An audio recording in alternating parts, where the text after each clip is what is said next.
ይህችን ዓመት ደግሞ ተዋት። በቅድሚያ ብፁዕ አባታችን አቡነ ኤርምያስ የሰሜን ወሎ የደቡብ ወሎና የከሚሴ አህጉረ ስብከት ሊቀ ጳጳስ፣ የደብረ ሮሃ ቅዱስ ላሊበላ ገዳም የበላይ ጠባቂ፣ የቅዱስ ሲኖዶስ አባል ክቡር አባታችን መልአከ ብርሃን ፍስሐ ጌታነህ የሀገረ ስብከታችን ዋና ስራ አስኪያጅ፣ ልዩ ልዩ የሀገረ ስብከታችን የመምሪያ ኃላፊዎች፣ ክቡር አባታችን መልአከ ሰላም አባ ናኩቶ ለአብ የመንበረ መንግስት ቅድስት ኪዳነ ምሕረት ዋና አስተዳዳሪ፣ ሊቃውንተ ቤተ እግዚአብሔር አባቶቻችን፣ ካህናት፣ ወንድሞቻችን ዲያቆናት፣ ምዕመናን አባቶች፣ ወንድሞች፣ ምዕመናት እናቶችና እህቶች፣ ሕፃናትን ጨምሮ ይህ ድምፅ የሚሰማችሁ ሁላችሁ በአጸደ ቤተ ክርስቲያን የምትገኙ ኦርቶዶክሳውያን ትናንት ሰው አድርጎ አክብሮ በፈጠረን በኋላም ብንሰናከል ባነሳን በሞተልን ዛሬም በማይዘነጋን ፍቅሩ በማይለወጠው በልዑል አምላካችን እግዚአብሔር ፍጹም ሰላምታ አቀርብላችኋለሁ። እንደምን ሰነበታችሁ? እንደምን አደራችሁ? እንደምን አረፈዳችሁ? እግዚአብሔር በእውነት ቸር ነውና መሐሪ ይቅር ባይ ነውና ጨለማውን አሳልፎ ብርሃኑን ሰጥቶ እንዲህ አምሮብን በተቀደሰው የምህረት አደባባይ ለንስሐ የሚሆን ጊዜ ሰጥቶ ሰባስቦናልና ለዚህ ቸር አምላክ ለዚህ ቸር ፈጣሪ ምንም ብንሰጠው እንኳን እርሱ ከሚሰጠን አይበልጥምና አምላካችን እግዚአብሔርን በፍጹም እልልታ እልል ብለን እናመስግነው።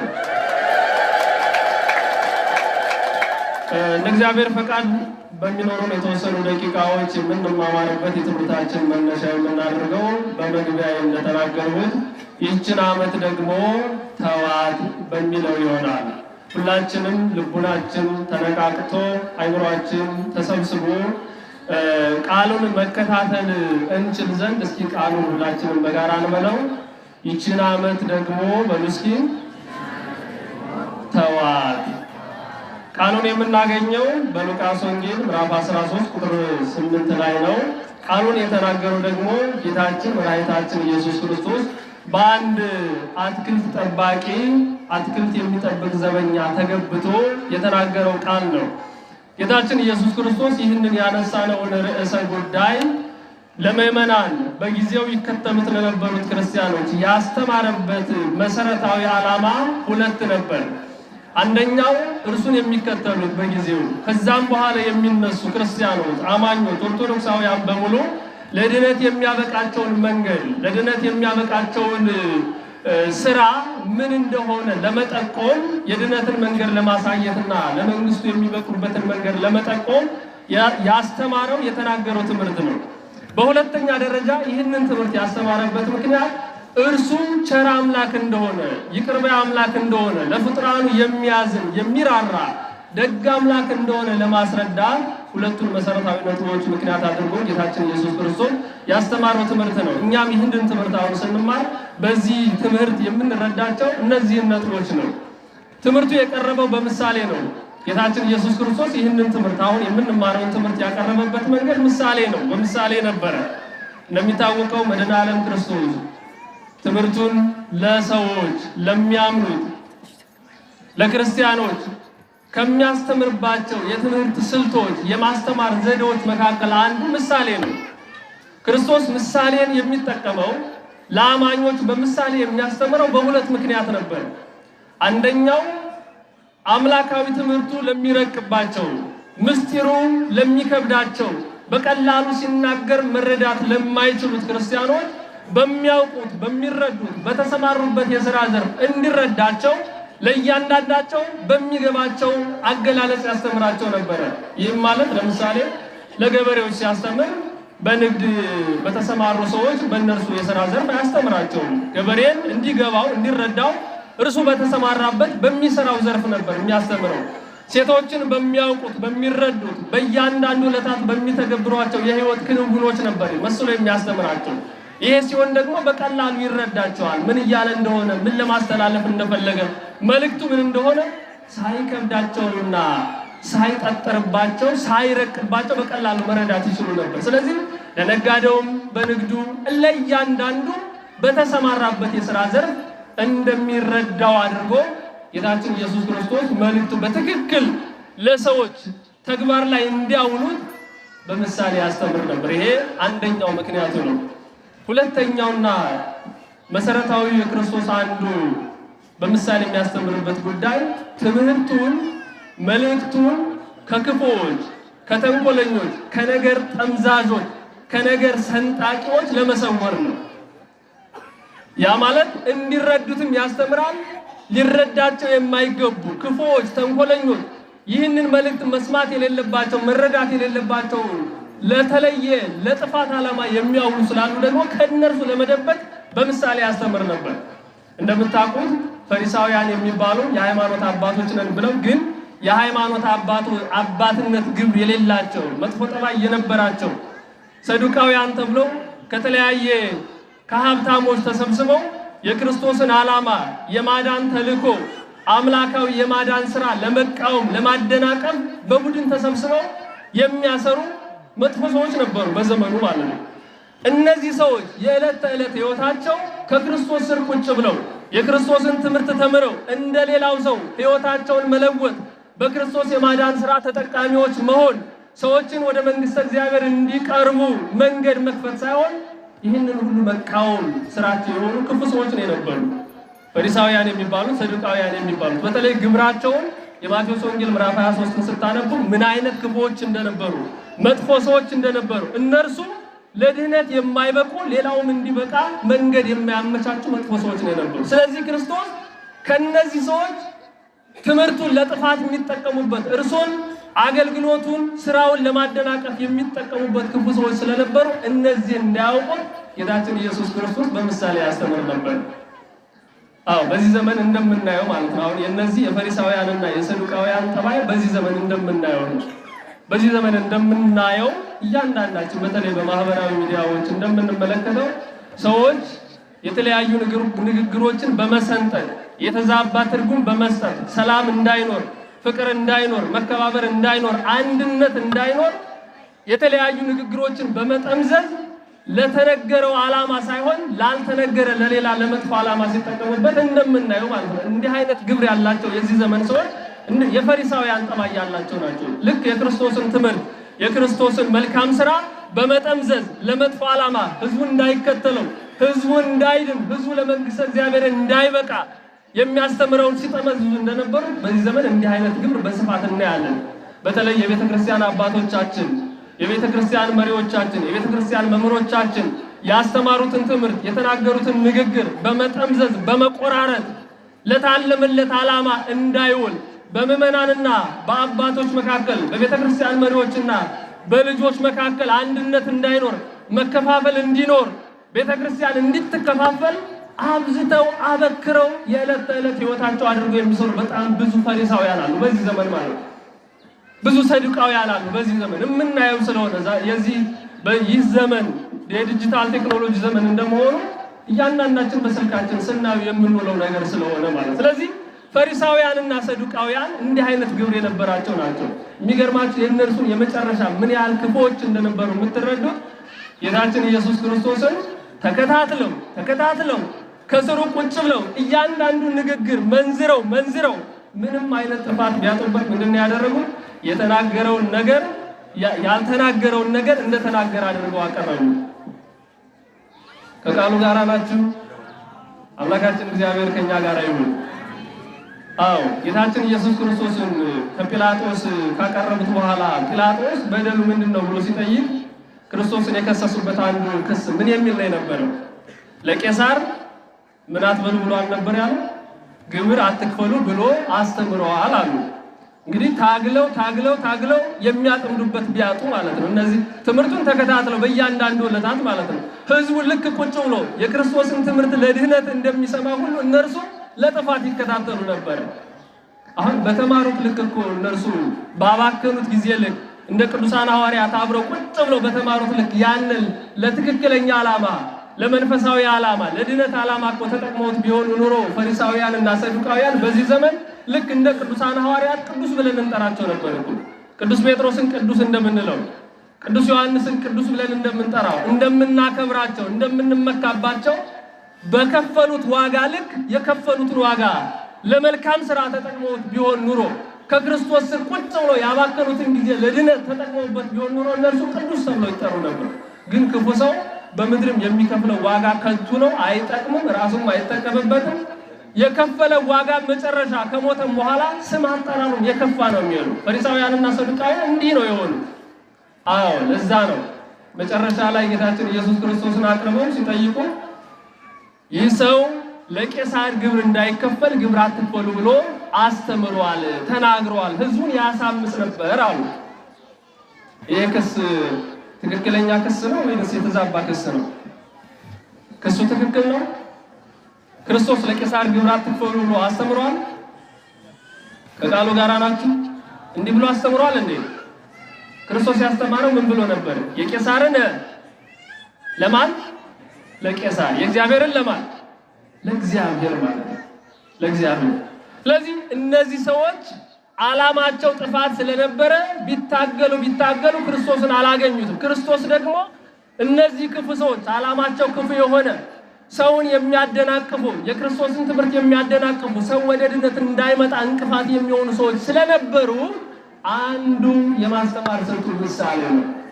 እነርሱ እንዳይረዱት፣ እነርሱ ለጥፋት ዓላማ እንዳያውሉት፣ ቃላቶቹን ትምህርቶቹን እንዳይሰነጥቁት ጌታችን ኢየሱስ ክርስቶስ በምሳሌ ያስተምር ነው። በዚህ መሰረት ነው እንግዲህ በዚህ በሚያስተምርበት ከምሳሌ ትምህርቶቹ መካከል አንዱ በዚህ ዕለት የምንማረውን ትምህርት ነው ጌታችን ኢየሱስ ክርስቶስ ያስተማረው።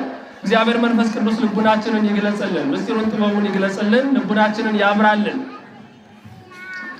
እንግዲህ ከመጀመሪያው የሉቃስ ወንጌል ምዕራፍ 13 ከቁጥር 1 ጀምረን ስናነብ ነው ሙሉ ሐሳቡን ሙሉ መልእክቱን የምናገኘው። አሚያ መጽኡ ሰም ብዙኃን ሀበ እግዚእ ኢየሱስ ወይ ወነገርዎ በእንተ ገሊላውያን እለ ደመረ ጲላጦስ ደሞሙ ምስለ መስዋዕቶሙ። ያን ጊዜ ይላል። ያን ጊዜ ማለት ክርስቶስ በሚያስተምርበት ወራት ማለት ነው። ሰው ሆኖ ተገልጾ ሰዎችን ሰብስቦ በሚያስተምርበት ወራት የተለያዩ ሰዎች ከተለያየ ቦታ ተሰባስበው ወደ ጌታችን ወደ ኢየሱስ ክርስቶስ መጥተው ጲላጦስ ደማቸውን ከመስዋዕታቸው ጋር ስለቀላቀለው ስለገደላቸው ሰዎች መጥተው ነገሩት ይላል።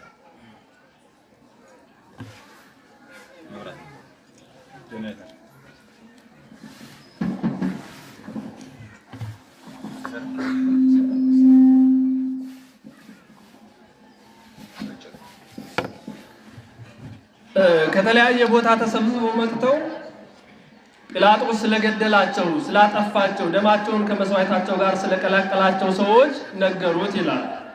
እንደሚታወቀው ጲላጦስና ሄሮድስ የሚባሉት የሮም መንግስት በእስራኤል ላይ እስራኤልን ቅኝ ግዛት ይዞ እያስተዳደረ ሄሮድስን ከግሪክ አምጥቶ በገሊላ ላይ እንዲያስተዳደር የሾመው ነው። ጲላጦስን ደግሞ ከሮም ወስዶ የይሁዳን አውራጃና በይሁዳ ውስጥ ያሉትን በሙሉ እንዲያስተዳድሩ ሹሟቸዋል። ነገር ግን ሁለቱ እርስ በርስ በግል ጥቅም ምክንያት አይስማሙም። አንደኛው አንደኛውን በመንቀፍ አንደኛውን በመተቸት አልፎም ተርፎም ደግሞ አንደኛው ከግዛቱ ወጥቶ የሌላውን ግዛት ግብር እስከ መሰብሰብ የደረሱበት ዘመን ነበረ፣ ያን ጊዜ ማለት ነው። ስለዚህ ጲላጦስ ከራሱ ግዛት አልፎ ወደ ገሊላ በመሄድ ወደ ሄሮድስ ግዛት ውስጥ በመግባት ግብር እንዲገብሩ በሄሮድስ ግዛት ውስጥ ያሉትን ምዕመናን ያስጨንቅ ነበረ፣ ያስቸግር ነበርና አንከፍልም ያሉትን ሰዎች መስዋዕት ለመሰዋት ሃይማኖታዊ በዓሉን ለማክበር ተሰብስበው በነበረበት ጊዜ ሄዶ ገድሏቸው ነበረ። ማን ነው ገዳዩ? ከቃሉ ጋር ናችሁ? ገዳዩ ማን ነው? ጲላጦስ። የት ሄዶ? የራሱን ግዛት አልፎ ማለት ነው። አንከፍልም ያሉትን ሰዎች እነርሱ ትክክል ናቸው። ለራሳቸው ገዢ በገሊላ ላይ ለተሾመው ለሄሮድስ ነበር መክፈል የነበረባቸው። ግን አስጨንቆ አልፎ ሁለቱ ስለማይስማሙ ሄዶ ህዝቡንም ለማስጨነቅ ይሞክር ነበርና ገደላቸው። ስለዚህ እነዚህ ሰዎች ይችን መልእክት ይዘው መጡ፣ የጲላጦስን ስራ ማለት ነው። ሰዎቹ የመጡበት ግን ለክፉ ዓላማ ነው የነበረው። ለሰዎቹ አዝነው አልነበረም። በመሞታቸው ግፍ ተፈጸመባቸው ብለው አልነበረም። ወደፊት የክርስቶስን መልስ ስንሰማ የክርስቶስን መልስ ስናነብ እንደምንረዳው ሶስት ዓላማ ይዘው ነበር እነዚህ ሰዎች የመጡት። ስንት ዓላማ ይዘው ነው የመጡት? ስንት ዓላማ? ሶስት ዓላማ። ሶስቱም ክፋት የተመላባቸው ናቸው። ለእነርሱም የማይጠቅሙ ለክርስቶስም የማይጠቅሙ ለሟቾችም የማይጠቅም ማለት ነው። የመጀመሪያው ዓላማ ጌታችን ኢየሱስ ክርስቶስ ይህንን የክፉ ሰዎችን ንግግር ከሰማ በኋላ አይ ሰዎቹማ በደለኛ ስለሆኑ ጥፋተኛ ስለሆኑ ድንቅ አድርጓቸዋል፣ እንኳን ገደላቸው እንኳን አጠፋቸው ብሎ ቢናገር እኔ ክርስቶስ አምላክ ነኝ፣ ርኅሩኅ ቸር አምላክ ነኝ፣ ዓለምን ለማዳን ነው የመጣሁት፣ ከእግዚአብሔር የተላኩ ነኝ፣ ለድህነት ነው የመጣሁት እናንተ ላድን ነው እያለ እንዴት የሰው ሞት እንዴት አያሳዝነውም? እንዴት በሰው ሞት እንደዚህ ይጨክናል?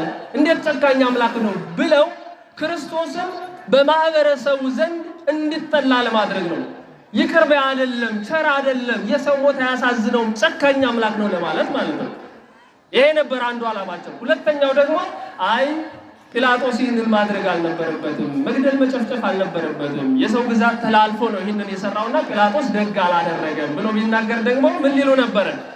ይሄማ ቅድም እንዳልኋችሁ ከቄሳር ዘንድ ሄደው ለቄሳር ግብር አትክፈሉ ብሏል ብለው እንደመሰከሩበት የሐሰት ምስክሮች አቅርበው በሐሰት እንደከሰሱት ይህንን ቢል ኖሮ ጲላጦስን አትከተሉት ይላል፣ ጲላጦስን አታክብሩት፣ ለጲላጦስ ግብር አትክፈሉ ይላል፣ ለጲላጦስ አትገዙ ይላል ብለው በዚህ በኩል ደግሞ ለማጥመር ነው። ከዛም ባሻገር ደግሞ እነዚህ ሰዎች የሚገርማችሁ እነርሱ በመትረፋቸው እነርሱ ባለመሞታቸው እነርሱ በሕይወት በመኖራቸው ራሳቸውን እንደ ቅዱስ የሞቱትን እንደ ኃጢአተኛ እንደ በደለኛ እግዚአብሔር እንደጠላቸው እግዚአብሔር እንደቀሰፋቸው እግዚአብሔር እንደተጸየፋቸው አድርገው ነው ራሳቸውን አጽድቀው በዚህ መንገድ የቀረቡ። አዎ በእውነት የሰው ልጅ ለማደናቀፍ ለሰው ልጅ እንቅፋት ለመሆን የሚሮጥ ከሚሮጥ ሰው በላይ በእውነት ያልታደለ ሰው የለም። ለሰው ውድቀት ከሚመኝ ማለት ነው። አሁን እነዚህ ሰዎች የማንን ውድቀት ነው እየተመኙ ያሉት? ማንን ለመጣል ነው የሚታገሉት? ማንን ለማጥመር ነው? ፈጣሪን አይደለም ክርስቶስን ለማጥመድ ማለት ነው። ፈጣሪ ይጠመዳል እንዴ? ፈጣሪ ድል ይነሳ? እግዚአብሔር ድል ነሽ አምላክ ነው። እግዚአብሔር ተቃዋሚዎችን የሚቃወም አምላክ ነው። እግዚአብሔር የኃያላን ኃያል ነው። የነገስታት ንጉስ ነው። እግዚአብሔርን ማንም ድል ሊያደርገው አይችልም። ማንም ሊዋጋው ራሱ አይችልም እግዚአብሔርን። ግን እንዲህ አይነት ሰዎች በምድራችን አሉ። ሰውን ጠልፎ ለመጣል የሚታገሉ ማለት ነው። ሰውን ለማጥመድ የሚታገሉ፣ ሰው እንዳይሳካለት፣ ሰው እንዳይከበር፣ ሰው እንዳይወደድ፣ የሰው ፍላጎቱ እንዳይሳካ፣ ሰው በተሰማራበት ውጤታማ እንዳይሆን፣ ስኬታማ እንዳይሆን ሌት ተቀን ለራሳቸውም የማይጠቅም ለሰውም የማይጠቅም ስራ ለመስራት የሚታገሉ በጣም ብዙ ሰዎች አሉ። ሰው ነግዶ እንዳያተርፍ፣ ሰው ተምሮ ውጤታማ እንዳይሆን፣ ሰው ዘርቶ አፍርቶለት ውጤታማ እንዳይሆን፣ ደክሞ ስኬታማ እንዳይሆን የሚታገሉ ክፉዎች አሉ። በእውነት በዚህ ዓለም ማለት ነው። በዚህ ዘመን እንዲህ አይነት ሰዎች እኮ አሉ እኮ። ሰውን ለማጥመድ ሰው ምን አለ ብለው ከሰው ጋር ለማጋጨት፣ ለማፋቀር ሳይሆን ለማጋጨት የሚሮጡ ማለት ነው።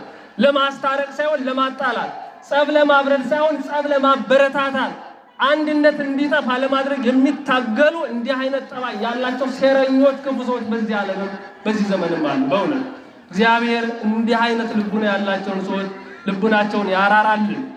እግዚአብሔር ከዚህ ክፉ አካሄድ አምላካችን እግዚአብሔር እነርሱ ልቡናቸውን ይመልስልን። አዎ እነዚህ ሰዎች ይህንን ዓላማ ይዘው ነው የመጡት። በዚህ ጊዜ የሚገርማችሁ ጌታችን ኢየሱስ ክርስቶስ ምንድን ነው ያላቸው?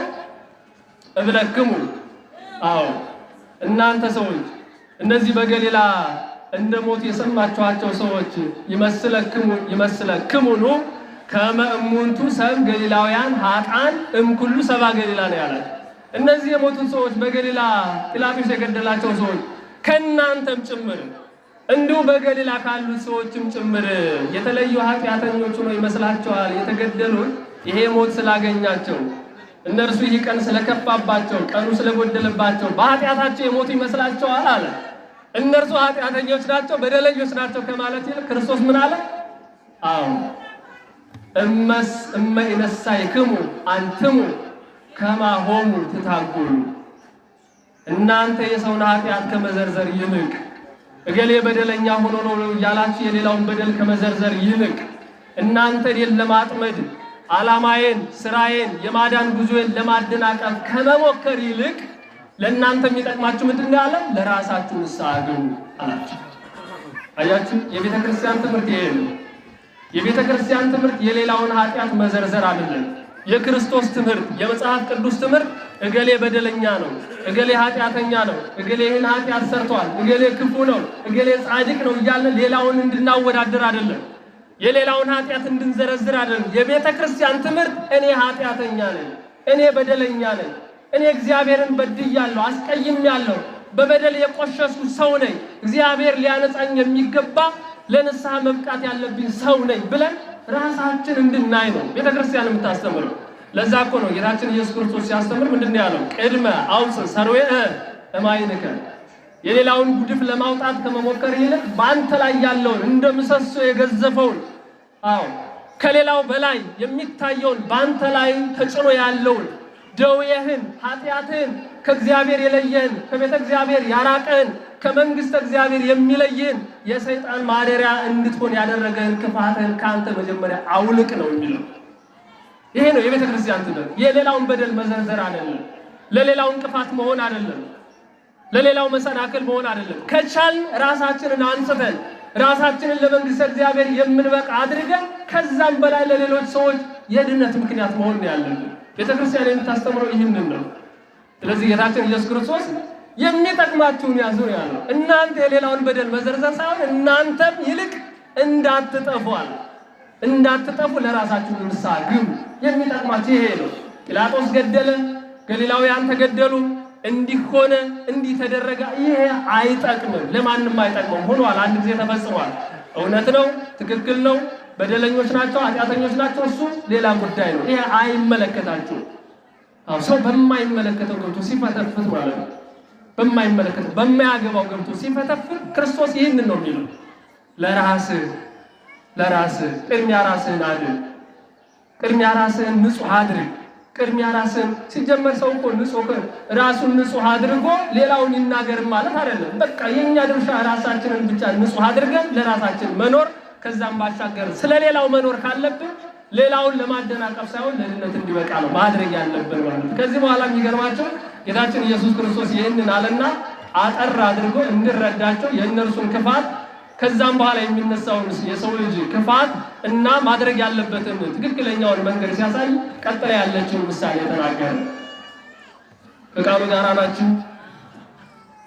ጋራ ናችሁ። አምላካችን እግዚአብሔር ከኛ ጋራ ይሁን። አጠር አድርጌ ቀሪዋን ምሳሌ ብቻ ተናግሬ ትምህርቴን አጠናቅቃለሁ። ምንድነው ያላቸው? ከቁጥር 6 ጀምረን ስናነብ አንድ የወይን አትክልት ባለቤት ነበረ አለ። ወይም ደግሞ የወይን አትክልት ያለው አንድ ሰው ነበረ። ይህ የወይኑ ባለቤት በወይኑ ተክል ቦታ ተጨማሪ በለስ ተከለ። ምን ተከለ? በለስ ተከለ። ይህችን በለሷን ደግሞ ወይኑንም ጨምሮ የሚንከባከብ፣ ፍግ ሲያስፈልግ የሚያቀርብ፣ ውሃ ሲያስፈልጋት የሚያጠጣ፣ የሚንከባከብ፣ አጥሩን ቅጥሩን አዘጋጅቶ አራዊት እንዳይበሉት፣ ሌባ ወንበዴ ዘራፊ እንዳያበላሸው፣ እንዳይሰርቀው፣ እንዳይዘርፈው የሚጠብቅ ጠባቂውን ሾመ አለ። ከዚህ በኋላ ሰውዬ በተከለው ልክ ማግኘት ስላለበት፣ በለፋው በደከመው ልክ ባወጣው ወጪ ልክ ማግኘት መጠቀም ስላለበት በአመቱ ከበለሷ ፍሬ ለማግኘት መልእክተኞችን ላከ። የሚገርመው መልእክተኞቹ ሲሄዱ ማፍራት በነበረባት ጊዜ አፍርታ አልተገኘችም። አይ እንደው ጊዜው ባይሆን ነው ብሎ እንዲሁ የእነርሱን መልእክት ተቀብሎ ተዋት፣ በለሷን ማለት ነው። ሳይነቅላት ወይም ደግሞ ሳያጠፋት ሳያስወግዳት በሁለተኛው ዓመት ላከ። በሁለተኛው ዓመትም አላፈራችም። ድጋሜ ተስፋ አልቆረጠም። በሶስተኛው ዓመት ላከ። አሁንም ሲሄዱ ፍሬ አልተገኘባትም። ስለዚህ ሰውዬ ተስፋ ቆረጠ። ምክንያቱም እየደከመ ነው፣ የሚያስፈልጋት እየቀረበላት ነው፣ በሚያስፈልግ ጠባቂ እየተጠበቀች ነው፣ እንክብካቤ እየተደረገላት ነው፣ የጎደለባት ነገር የለም። ይህ ሰውዬ ማግኘት አለበት። ማግኘት ካልቻለ ደግሞ እርሷን አስወግዶ መገኘት የሚያስችል ሊያስገኝ የሚችል ሌላ አማራጭ ነው መጠቀም ያለበትና ምን አለ? ግዝማ እንከሰ ከመይታጽር ምድረነ፣ ምድራችንን ልታወዝንብን አይገባም። እስካሁን ታግሰናታል፣ ጠብቀናታል፣ የሚያስፈልገው ነገር እየቀረበላት ኑራለን። ነገር ግን ማፍራት አልቻለችም። 3 ዓመት ታገሱ። ስለዚህ አንደኛ የሌሎችን ተክሎች ምግብ መሻማት ስለሌለባት፣ ሁለተኛ መሬቱም እንዲሁ በከንቱ መባከን ስለሌለበት ሌላ ተክል ተክለን ልንጠቀምባት ይገባልና ቆረጣት አለ። የዚህ ሰውዬ ውሳኔ ትክክል ነው አይደለም? ተገቢ ነው አይደለም? እናንተ ብትሆኑ ምንድን ነው የምታደርጉት? የደከማችሁ የወጣችሁ የወረዳችሁ ማፍራት ይገባል ብላችሁ የምትጠብቁት ነገር አለ። ሳያፈራ ቢቀር እድሜ ልካችሁን እንዲሁ መሬታችን ይዞት ይኖር ትላላችሁ እንዴ? እንደዛ ትፈቅዳላችሁ? አትፈቅዱም አይደል? አንፈቅድም። በተለይ በዚህ ዘመን መሬቱ ውድ በሆነበት ዘመን ማለት ነው። ብዙ ነገር እያወጣን እየደከምን ማግኘት ካልቻለን ልንታገስ አንችልም፣ ይታወቃል። ስለዚህ ሰውዬም የወሰነው ውሳኔ ትክክለኛ ነው። ትቆረጥ አለ። የሚገርማችሁ የዚህ ወይን ጠባቂ የዚህ ተክል ጠባቂ ሰው በጣም ቸር ነበረ፣ ደግ ነበርና ጠባቂ ምን አለ? ጌታዬ እባክህን አትቆረጥ። እስኪ እንደው የዘንድሮውን ዓመት የዚችን ዓመት እንተዋትና ቀጣይ ዓመት የማታፈራ ከሆነ ምን ትባላለች? ትቆረጣለች። እኔ የሚያስፈልገውን ነገር ምናልባት የጎደለባት ነገር ካለ የምችለውን ልልከም ልውጣ ልውረድና ከዛ በኋላ ካላፈራች ትቆርጣታለህ። ካፈራች ግን ምን ትሆናለች? እንደ በቀለች ትቀጥላለች። እኛም እንክብካቤያችንን እንቀጥላለን። አንተም ፍሬህን እየሰበሰብህ ትኖራለህ አለ። ከዚህ በኋላ ይህ ሰው ሳይቆርጥ ተዋት። ይህ እንግዲህ ምሳሌያዊ ትምህርት ነው። ምን አይነት ትምህርት ነው አሏችሁ? በምሳሌ የቀረበ ትምህርት ነው። ጌታችን ኢየሱስ ክርስቶስ ለእኛ ለሰው ልጆች በዘመኑ ለነበሩት ብቻ ሳይሆን አሁንም ላለ ነው ወደፊትም ለሚነሱ ሕይወታችንን ልንመራበት ለመንግስተ እግዚአብሔር ልንበቃበት ራሳችንን ልናንጽበት የተነገረን የተሰጠ ትምህርት ነው። ይህ ትምህርት ማለት ነው ባጭሩ ምስጢሩ ምንድነው? ትርጉሙ ምንድነው? ክርስቶስ ይህንን የተናገረው ምን መልእክት ለማስተላለፍ ነው የሚለውን ወርቁን እናምጣና ተነጋግረን እንጨርሳለን። በመጀመሪያ ደረጃ የወይን ባለቤት የተባለ አምላካችን እግዚአብሔር ነው። ጠባቂዎች የተባሉ ደግሞ ከጥንት ጀምሮ ከሰማይ ቅዱሳን መላእክት አሉ። በምድር በብሉይ ኪዳን ነቢያት ነበሩ። በአዲስ ኪዳን ቅዱሳን ሐዋርያት ነበሩ። ከዛም በኋላ ሊቃውንት መነኮሳት እያሉ ቀጥለዋል። በዚህ ዘመንም ሊቃነ ጳጳሳት አሉ፣ መምህራን አሉ፣ ካህናት አሉ። አጠቃላይ የቤተ ክርስቲያን አገልጋዮች ናቸው። እነዚህ ምንድናቸው? ክርስቶስ የሾማቸው የአትክልቱ ተንከባካቢዎች ናቸው። ለአትክልቱ የሚያስፈልገውን ምግብ ካስፈለገ ምግብ የሚያቀርቡ፣ መጠጥ ካስፈለገ መጠጥ የሚያቀርቡ ተንከባካቢዎች ናቸው። ተክሉ ማን ይመስላችኋል? ተክሎቹ እነማን ናቸው? ተክሎቹ እኛ ነን። እግዚአብሔር የተከለን እግዚአብሔር ያጸደቀን የእግዚአብሔር ቅርንጫፎች የሆን እርሱ የወይን ግንድ ነው ብሎ በዮሐንስ ወንጌል ምዕራፍ 15 እንደተናገረው እርሱ ወይን ሆኖ እኛን ወይን አድርጎ የእርሱ አካል የወይኑ ቅርንጫፎች እንድንሆን ያደረገ ያልጠላን ያልተጸየፈን አካሉ ያደረገን እኛ ክርስቲያኖች ነን። ወይን ተብለን የተጠራን ማለት ነው። ምግቡ ምን ይመስላችኋል? ለወይኑ የሚቀርበው ምግብ ምንድን ነው? በአገልጋዩ አማካኝነት በጠባቂው አማካኝነት የሚቀርብ ምግብ አለ አይደለ? ያ ምግብ ምን ይመስላችኋል? ምግቡ ቤተ ክርስቲያን ውስጥ የሚገኘው የእግዚአብሔር ጸጋ በሙሉ ነው። የክርስቶስ ስጋና ደም ምግባችን ነው አይደለ? ስጋው ምግባችን ነው፣ ደሙ መጠጣችን ነው። መስቀሉ የኛ ምግብ ነው፣ ጸበሉ የኛ ምግብ ነው፣ እምነቱ የኛ ምግብ ነው፣ ወንጌሉ የኛ ምግብ ነው። የእግዚአብሔር ቃል ምግባችን ነው። እግዚአብሔር ይህንን ሁሉ እርሱ በሾማቸው አማካኝነት የሚመግበን ቸር አምላክ ነው። እግዚአብሔር በምድር ላይ ያለው ነገር በሙሉ እኮ የኛ ምግብ ነው አይደል? እግዚአብሔር በዝናብ አብቅሎ በፀሐይ አብስሎ የሚመግብ ፈጣሪ ነው። ይሄ ሁሉ ለኛ ምግባችን ነው። ምግበ ስጋው ምግበ ነፍሱ በሙሉ ማለት ነው። ስለዚህ እግዚአብሔር እኛን በምድር ላይ ተክሎ እንዲሁ የተወ አምላክ አይደለም። በየጊዜው የሚንከባከብ ጠባቂ ሹሞ ተንከባካቢ ሹሞ ምግባችንን ሰጥቶ መጠጣችንን ሰጥቶ የሚያስፈልገንን በሙሉ ሰጥቶ በቸርነቱ የሚመግብ ፈጣሪ ነው። ግን ይህ ሰውዬ በደከመው ልክ አግኝቷል እንዴ? አግኝቷል? የወይኑ ጠባቂ የበለሱ ጠባቂ ፍሬ አፍርቶለታል? በሉ እንጂ ወደኛ ሊመጣ ሲሆን ነው አይደል? ምክንያቱም ወይን የተባልን እኛ ከሆነ ፍሬ የሚጠበቀው ከማን ነው ማለት ነው? ከማን ነው ፍሬ የሚጠበቀው? ከኛ አይደለ? ከኛ ፍሬ አይጠበቅም እንዴ? እግዚአብሔር ከተንከባከበን እግዚአብሔር ጠባቂ ከሾመልን እግዚአብሔር እንድናፈራ ካዘዘ ማፍራት ካለብን ማፍራት የለብንም እንዴ? የኛ ፍሬ ምንድነው? የኛ ፍሬ የወይን ፍሬ አይደለም፣ የተክሉ ፍሬ አይደለም ከኛ የሚጠበቀው።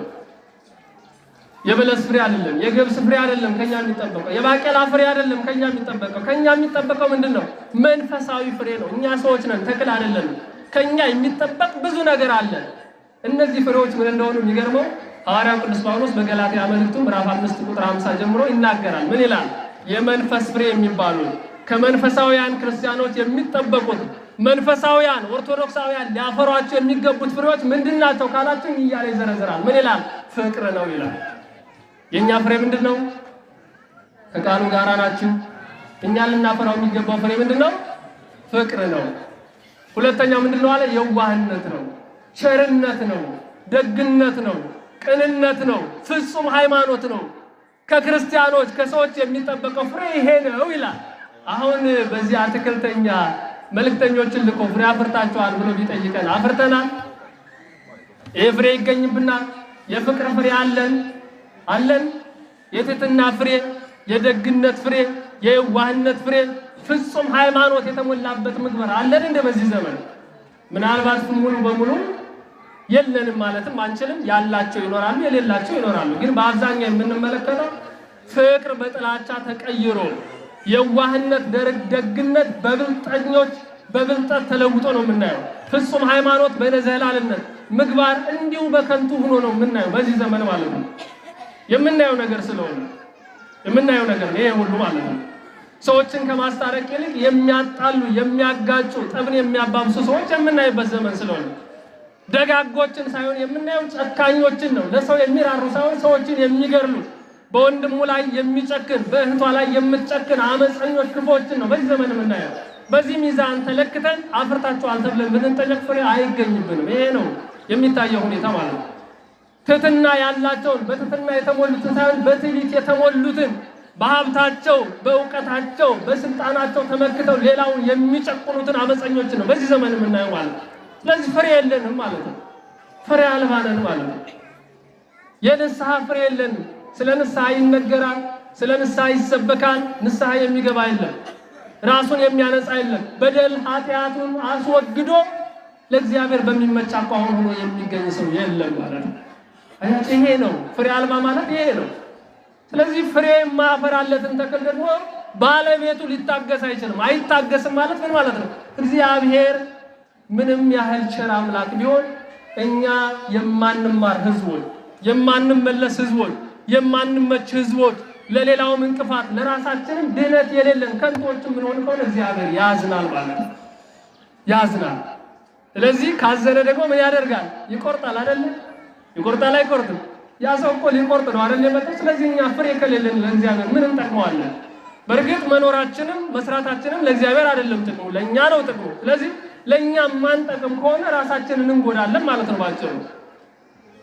3 ዓመት የተባለ የሚገርማችሁ ወጣትነት ነው አንደኛው። 2ኛ ዓመት የተባለ ማዕከላዊነት ነው። 3 ዓመት የተባለ ሽምግልና ሽማግሌ ማለት ነው። ስለዚህ 3 ዓመት ታገሰ ይሄ ሰው ማለት ምን ማለት መሰላችሁ? እግዚአብሔር ወጣቶችንም ፍሬ ያላቸው ብሎ ይጠይቃል ማለት ነው። እግዚአብሔር ማዕከላውያንን ጎልማሶችን ፍሬ አፍርታችኋል ብሎ ይከታተላል ይጠይቃል ማለት ነው። ከጎልማሶች ፍሬ ይጠብቃል ማለት ነው። የፍቅር ፍሬ፣ የትህትና ፍሬ፣ የምጽዋት ፍሬ፣ የደግነት ፍሬ፣ የዋህነት ፍሬ፣ የፍጹም ሃይማኖት ፍሬ እግዚአብሔር ይጠብቃል ከማዕከላውያን ከአረጋውያን ይህንን ሁሉ ይጠብቃል እግዚአብሔር። ስለዚህ 3 ዓመት ታገሰ ማለት ወጣቶችንም ማዕከላውያንንም አረጋውያንንም እንዲያፈሩ በትዕግስት ጠበቀ ማለት ነው። አለመቅሰፉን መናገር ነው፣ አለማጥፋቱን ማለት ነው። አያችሁ እንደ ፍሬ አልባነታችን ቢሆን ኑሮ እግዚአብሔር ቸር አምላክ ባይሆን ኑሮ እኮ እንደ በደላችን እንደ ኃጢአታችን እንደ ሀገርም እንደምናየው ዝናሙ ራሱ እኮ የማያስፈልገን የማይገባን ሰዎች ነበር አይደል? ዝናሙ ራሱ የእግዚአብሔር የቸርነት ስራ ስለሆነ እግዚአብሔር ቸር ስለሆነ በፍጥራን የማይጨክን ደግ አምላክ ስለሆነ እንጂ ይሄ ዝናም ራሱ የማይገባን በጣም ብዙ ክፉ ሰዎች እንኖራለን። ግን እግዚአብሔር የሚገርማችሁ የቸርነቱን ማሳያ የምትረዱት እግዚአብሔር ለኃጢአተኛውም ለጻድቁም ለበደለኛውም ላልበደለውም እኩል ዝናምን የሚሰጥ አምላክ ነው። እኔ የቸር አምላክ ነኝ ብሎ ራሱ በማቴዎስ ወንጌል ምዕራፍ 5 ላይ ተናግሯል። ለኃጢአተኛውም ለደጉም ማለት ነው። ስለዚህ እግዚአብሔር በቸርነቱ ስለጠበቀን ነው። እግዚአብሔር በይቅር ባይነቱ በመሐሪነቱ ስላየን ነው ዝናሙንም የሰጠን ማልትና ሌሊቱን እያፈራረቀ በዚህ እንድንሰባሰብ ያደረገ የእርሱ ቸርነት እንጂ የኛ መልካም ስራ አይደለም። ያንዳንዳችን ብንመዘን፣ ያንዳንዳችን ብንሰፈር፣ ያንዳንዳችን ብንለካ እግዚአብሔር ከኛ ፍሬ ጠብቆ ፍሬ ባናፈራ ባለማፍራታችን የሚያጠፋ ቢሆን ኑሮ እኛ ሁላችን ጠፊዎች እንሆን ነበር። ግን እግዚአብሔር ቸር አምላክ ነው። አምላካችን እግዚአብሔር ቸርነቱን ፍጹም አብዝቶ ይጠብቀን። ከዚህ በኋላ የሚገርማችሁ ትቆረጥ ብሎ ሲጠይቅ ጠባቂው ግን ምንድነው ያለው? እስኪ እንዳው የጎደለ ነገር ካለ የሚችለው ልሞክር አይደለ? ይሄ ማለት ምን መሰላችሁ? ቅዱሳን መላእክት እኛ እግዚአብሔር በመዓቱ እንዳያጠፋ ሁሉ ጊዜ ይለምናሉ ማለት ነው። ጠባቂ ቅዱሳን መላእክት የሚጠብቁን ሌሎችም ቅዱሳን መላእክት ዘወትር እንዳንጠፋ ተግተው ይጠብቃሉ። ቸሮች ናቸው፣ ደጋግ ናቸው፣ አማላጆች ናቸው። የእኛን ጥፋት ሳይሆን ድህነታችንን የሚፈልጉ ናቸው። የቤተ ክርስቲያን መምህራን፣ ሊቃነ ጳጳሳት፣ ካህናት፣ አጠቃላይ እኛን የሚመሩ አባቶቻችን ዘወትር ስለኛ የሚለምኑ ናቸው፣ የሚማልዱ ናቸው። ጸሎተ ንስሐውን ሰምታችሁት ከሆነ በቅዳሴው መካከል ላይ ፍትሐት ዘወልዱ ሰምታችሁት ከሆነ አቤቱ የክርስቲያን ወገኖችን ምን በላቸው ነው የሚሉት? ማራቸው አይደል? ይቅርም በላቸው። ያልበደሉትን በንጽህናቸው እንዲቀጥሉ፣ የበደሉትን ለንስሐ እንዲበቁ፣ ንስሐ የገቡትን ንጹሐን ሆነው ለመንግስት የተገቡ እንደሆኑ አድርጋቸው ነው የሚሉት። ስለዚህ አልተቆረጥንም ማለት በዚህ በጠባቂው አማካኝነት በእርሱ ልመና የሚጠበቅብኝ ላድርግና አታጥፋቸው ብሎ መናገር ማለት በቅዱሳን መላእክት አማካኝነት በእነርሱ ጸሎት፣ በቤተ ክርስቲያን አባቶቻችን ጸሎት እንዳንጠፋ እንዳንቀሰም እግዚአብሔር አምላካችንን ዘወትር እየለመኑ በእርሱ ቸርነት ያለ ነው ማለት ነው። ስለዚህ እኛ እያንዳንዳችን ቆመን ያለነው በራሳችን ጥረት ሳይሆን በቅዱሳን የሚያማልዱን አሉ፣ የሚለምኑልን አሉ፣ የእግዚአብሔርን ቸርነት የሚጠይቁ አሉ። ቤተ ክርስቲያን በእርሷ አማላጅነት ነው እኛ በቸርነቱ ቆመን የምንኖረው ማለት ነው። ግን የሚገርመው የተሰጠ ጊዜ አለ አይደለ? ምን የሚል የሚጠበቅብኝን አድርጌ ካላፈራች ምን ትሆናለች ተብሏል? ትቀጥላለች ተብሏል እንዴ? አልተባለም አይደለ? የሚጠበቅብኝን አድርጌ ተንከባክቤ የምታፈራ ከሆነ ትቀጥላለች፣ መልካም ነው አለ። የማታፈራ ከሆነ ምን ትሆናለች? ትቆረጣለች። ይሄ ማለት ምን ማለት መሰላችሁ? ካህናት አስተምሮን፣ ቅዱስ መጽሐፍ አስተምሮን፣ ቤተ ክርስቲያን ደክማልን ንስሐ ግቡ ብላ ራሳችንን አንጽተን ለመንግስተ እግዚአብሔር እንድንበቃ ዋጋ ተከፍሎልን ተደክሞልን መልካም ሰርተን ለመንግስት የምንበቃ ከሆነ መልካም ነው ማለት ነው። በተሰጠን እድል የማንጠቀም ከሆነ ይህንን ዋጋ ተከፍሎልን በዚህ ዋጋ መዳን የማንችል ከሆነ የማይገባን የማንረዳ ለመንግስተ እግዚአብሔር ራሳችን የማናዘጋጅ ከሆነ ምን እንሆናለን ማለት ነው? እንቆረጣለን ማለት ነው። መቆረጥ ማለት ምን ማለት መሰላችሁ? በመጥረቢያ መቆረጥ መፈለጥ አይደለም። መቆረጥ ማለት ለዘላለም በመንግስት በገሃነመ እሳት መቀጣት ማለት ነው። ምናልባት ተክሏስ ለጊዜው ተቆርጣ በቃ ልትደርቅ ትችላለች። የኛ መቆረጥ ግን ጊዜ የለውም፣ የተገደበ አይደለም። ለዘላለም በገሃነመ እሳት መሰቃየት። ለዚህ ነው ጌታችን ኢየሱስ ክርስቶስ ምን አለ? እናንተ ስለሌላው ማውራት፣ ወደ ሌላው ጣታችሁን መቀሰር፣ የሌላውን በደል መዘርዘር ሳይሆን እነርሱ ጠፍተዋል፣ ለእናንተ ግን የሚገባችሁ ከእናንተ ግን የሚጠበቀው ምንድነው አለ? እናንተ የሚገባችሁን ፍሬ ምን ማድረግ አለባችሁ? ማፍራት አለባችሁ። ለእናንተ የሚጠቅመው ይሄ ነው በማለት ጌታችን ኢየሱስ ክርስቶስ ይህንን ምሳሌ መስሎ እነርሱ ሕይወታቸውን እንዲያስተካክሉ፣ እነርሱ ሕይወታቸውን አስተካክለው ከዛም በኋላ ያለን ሰዎች በሙሉ በእንዲህ አይነት ግብር ያለን እንዲህ አይነት ጠባይ ያለን ሰዎች ጠባያችንን አስተካክለን ለመንግስት እግዚአብሔር የሚያበቃ ፍሬ አፍርተን ለመንግስቱ እንድንበቃ አምላካችን እግዚአብሔር ይህንን ትምህርት አስተምሯል። ቅዱሳን መላእክትም ቅዱሳን አባቶቻችን የቤተ ክርስቲያን መምህራንም ዘወትር እኛ ፍሬ እንድናፈራ እንዳንቆረጥ ይተጋሉ፣ ይለምናሉ ማለት ነው። በእግዚአብሔር ቸርነት፣ በቅዱሳን መላእክት እርዳታ፣ በቅዱሳን አባቶቻችን በሊቃነ ጳጳሳት፣ በካህናት፣ በመምህራን፣ በእነርሱ በሌሎችም በደጋግ አባቶቻችን ጸሎት ፍሬ አፍርተን ከመቆረጥ ድነን ለመንግስተ ሰማያት እንድንበቃ የእግዚአብሔር ቅዱስ ፈቃድ ይሆንልን። ያስተማረን የመከረን አምላካችን እግዚአብሔር ዛሬም ዘወትርም ስሙ የከበረና የተመሰገነ ይሁን። ወስብሐት ለእግዚአብሔር። ይቆየን።